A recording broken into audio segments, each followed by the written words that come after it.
I had the literal most secure job that anyone could have. I had just gotten tenure, which from a psychological and existential perspective for me at that time, which was 10 years ago, or I got tenure like 11 years ago, and then I did stand up shortly thereafter. And so the reason that I think that that's like significant in my life is because I had what I was like going for at the time, right? And by that I mean, I went to law school. I was like, okay, gotta achieve whatever my whole like 20s. I'm 43 now. And so, my 20s, my 30s were like very much animated by that specific kind of drive, meaning like I gotta succeed at work. Right? I gotta, so I'm just thinking like, what were the currencies for me as a law professor? Oh, I gotta make sure my article is in a top law review. Oh, I have a visit at a school that's like higher in US news.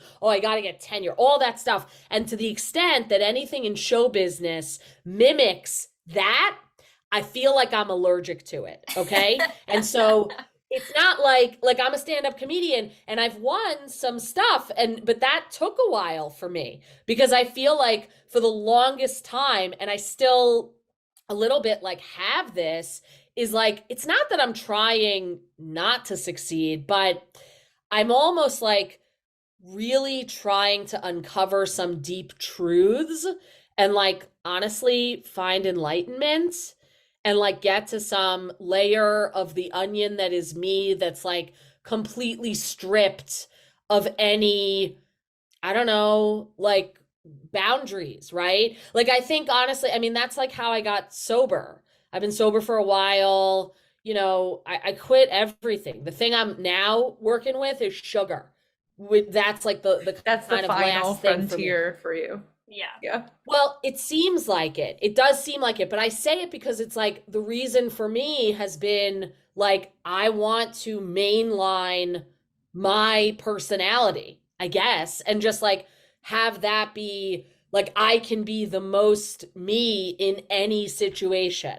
And it's like hard when the stages get bigger and Yeah. you're taping something or it's a contest or however the stakes are high on a specific occasion can feel big, right? Yeah. I mean, and I still enjoy it, and I so remember, like, for me it was honestly a little bit less being a professor, a little bit more some moments when I was like a first year associate, which I had good experiences in law, but like I remember like first year associate being up at 4 a.m, writing a summary of a lease. And you think a lease maybe is like a 2-page thing. These leases are office space leases for hundreds of thousands of square feet. They're phone books. And I'm up at 4 a.m., trying to summarize this thing that I definitely don't understand, and the stakes are really high. And I remember feeling like, bad in that moment. And now I have certain pressures like the ones that I was mentioning in, show business that, they're big, but they don't make me feel a kind of way that I did before, at least some of the time.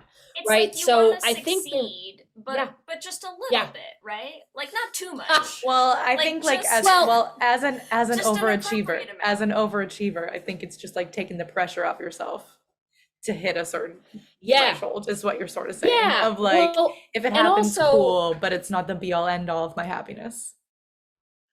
I think that's right. And I also think that like, whenever there's like people talk about imposter syndrome, right? And the kind of implied, the implication is that you don't like, you have imposter syndrome and it's not real, right? Like you're somehow making it up in your head. I look back on myself as a lawyer and as a law professor where I really had imposter syndrome and I was like, yeah, I was right. Like the only thing that I am verified as is as an imposter. I'm the only, like, I'm really a fraud, right? And that's how I felt. Not because, I mean, first of all, my competency, like I taught a class that I got a C in as a law student. That's true. And now I do a lot of shows for law schools and law students and law firms, but like I say that, because I think that there's a real catharsis on the part of certainly me, and it seems like the audiences in those shows, because there's such a pressure in, I guess, a variety of different worlds, but to assert competency and expertise where you might not exactly have it. Now, I won awards for teaching the class that I got a C in as a law student. And I don't think that's an accident, because I think I had to study and learn it to such a degree that I do believe that I deserve those awards in the end. It's similar for me. It was like I failed, I think it was 3 driving tests because of parallel parking. Can I tell you, I am an astoundingly good parallel parker, okay? I don't mean to brag. Exactly. And I think that like I really love like that kind of story of like, yeah, I failed so many times, and that's exactly the reason. It's precisely the root of my competency in that area. Now